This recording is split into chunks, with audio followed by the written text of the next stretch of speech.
Good morning, Adventure Karl here. It is the morning of day 5. It's Friday here in Calgary, and today's the first day I really don't really have a plan. But yeah, last night I copped out and I went to a Best Western, and then I parked in their parking lot and slept in my truck. I'm in like kind of the hotel district right by the airport. Now I just got to get my bearings set, find out which way everything is, because it's still pretty cloudy out. I'll figure out a plan. So I just spent all morning trying to upload yesterday's video because the only computer I have right now is super slow. So I'm going to my favorite place to look for my truck battery, and then I'm also going to check out laptops because, man, I just can't keep doing it. It's eating into my adventure time. So obviously the best part about coming to Costco is the free samples. Free samples for days. Literally just doing laps here trying to find samples. I think they've all caught on though, because I've gone down every aisle and I have like 2 things in my cart. Whoops. So I went to Costco and I was looking for my truck battery again, and finally someone told me that the battery I'm looking for they no longer carry. I guess my truck's too old. What I did was I went back to my truck, got a measuring tape, I measured out the dimensions of my battery, the size of the posts, where the posts are, and then I figured out how many cold cranking amps I need, and I bought a battery that will fit in my truck. So I haven't installed it yet, but I have it.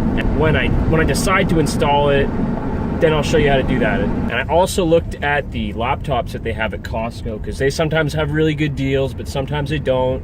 So I saw it was there, and now I'm gonna head over to Best Buy, take a look what they got, kind of shop around a little bit, and who knows, maybe I'll be buying a laptop, because I really need one. Yeah, just check out the laptops. There's so many, and I don't know anything about laptops.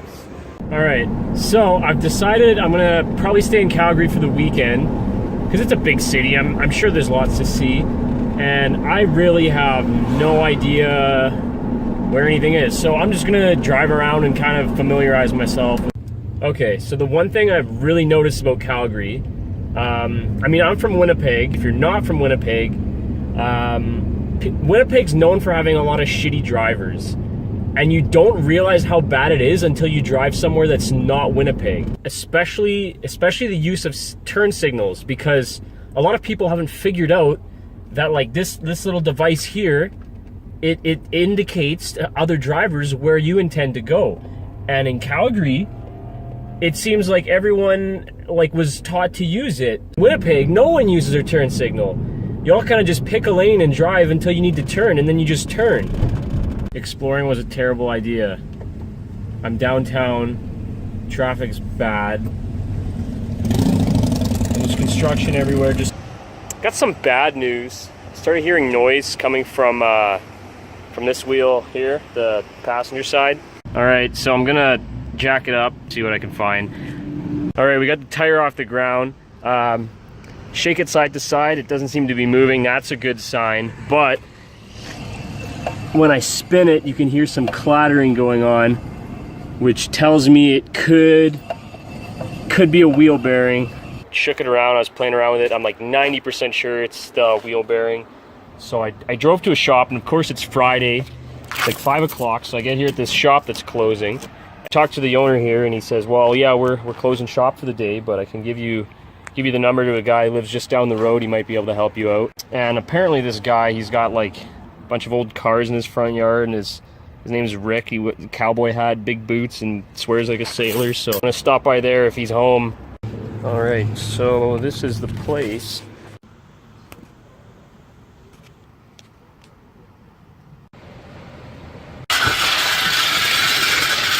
All right, guys, just left Rick's house there. Rick was a really cool guy. He helped me out. He helped me out big time. I pulled up there, he was really busy, so he said, here's a jack, go lift up your car, I'll take a look at it. So I went and lifted up the car, and right away he told me it's not your wheel bearing, it's your U-joint. So it's not fun to fix. U-joints suck, but I don't have to fix it right away. All it means is I can't use my 4-wheel drive. So I don't get to go off-roading in BC, but I don't have to pay for a wheel bearing right now, so that's pretty cool. And someone just actually recommended me to go to this place called Peter's Drive-In. It's right along the number 1 in Calgary, so I think I'm gonna go check that out right now. Damn, it was good, but it was a lot of food. And I got a milkshake too, because that's what I was recommended to get by Ryan Stelter of Winnipeg, Manitoba. But man, it's just too much. Like I'm too full. So keep letting me know cool places I could eat along my journey, because for the most part, when I'm hungry, I just freeze up and I get scared because like the hunger kicks in. Especially if it's like a place that's good for you, because like I'm usually a health fanatic. Like I'll try to eat really good, but since I've been on the road, it's just so easy to not do that. So yeah, but if you know of a good place, like a really good place along the journey, let me know, because I'd love to try it out. Keep those food requests coming, because I like food. Now, like a couple thousand of my viewers at this point have sent me messages saying, Karl, your videos are called the adventure truck, but we've never seen the adventure truck. Here's a little tour of the adventure truck. We're gonna start at the front and work our way to the back, okay? We have a bumper, but we also have a hitch on the front for when we break down, because then other people can tow us. We also have these wicked sweet 33-inch tires that give me worse fuel economy, and we have rust. Moving to the inside of the truck, you'll see that it has the typical door handle to get out, as well as a steering wheel to steer. But what the adventure truck has back here is what'll blow your mind. So this is where Karl kind of keeps all his surplus stuff that he doesn't use all the time. So we got lawn chair, we got a cooler. I just got a couple apples in there, nothing actually cold. It's just to keep them from rolling around. Sleeping mat if I go on a hike. It's a tripod, a bunch of warm clothes, hiking bags. And then in this big bin here is where I keep all my food. And then on the other side over here, a parking thing. A 5-gallon reservoir of water for when I'm thirsty. I got tarp under the seat. I also have an assortment of tools under the seat. And then on this side, I have another bin, because I got 2 bins. One for the food and one for truck essentials and camping gear, like a hammock, because that's essential. Moving to the actual fun part of the truck, the amazing rack of tires that hangs off the back and is always in my way. But it's necessary, because those tires are useless in the snow. Here's the fun part, and why it's actually the adventure truck. So on the left, right here, this portion there is where I sleep. On the right, I have some shelving units. The back, I have a little cupboard and a little flip-up chest. Bam, just like that, we're inside. Okay, so these 2 pieces of foil here, they're actually insulation to cover the front and then the back window when it's closed. I also have them on the sides, but you can't see because the drape's covering them.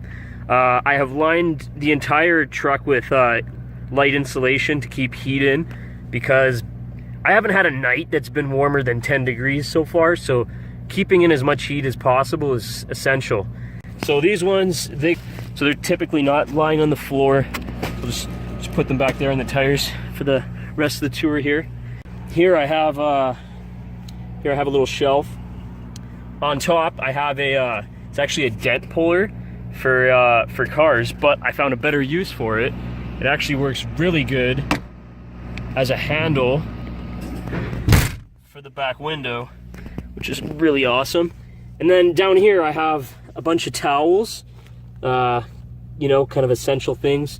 I have an air horn to scare off unwanted guests if need be, because I mean, nothing gets you going like an air horn. Hand sanitizer, Kleenex, books, because knowledge is important, and don't let anyone ever tell you that it's not. Knowledge is important. I also have a heater here that I bought from Canadian Tire. I haven't used it yet. I just bought it as a precaution. Like if it got really cold and I had access to power, I could plug it in just to heat up in here a little bit. But I haven't used that. In my cupboard there, I keep an assortment of warm clothes, mostly hoodies, stuff like that. Then here I have a sleeping bag, and this here is actually a blanket. It's a feather blanket, and it is really warm. It has already saved my life on this trip. Then I got my 2 pillows, one for the on the underside of the bed here. We have nice shag carpet, it's soft on your feet. It's lovely in the morning. And I have a drawer in which I keep lots of my stuff. So there's some gitch in there. Don't worry, we're grown adults, we can deal with it. And then on this side, I have another drawer full of lots of other shirts and goodies and stuff like that. And then over here is actually, it's a fake drawer. It doesn't come out. What happens is there's actually a drawer that pulls out of the end of the bed onto the tailgate, but I can't open it because of the tires. But that's basically my kitchen. I have a stove, a bunch of food, pots and pans. So yeah, that was just a brief little tour of my little mobile home here. I apologize there wasn't much action in this video. That whole truck thing really ate up a big chunk of my day. So I'm gonna call it quits for this video. If I do something cool later tonight, I'll include it into my next video. Talk to you guys later. Toodaloo.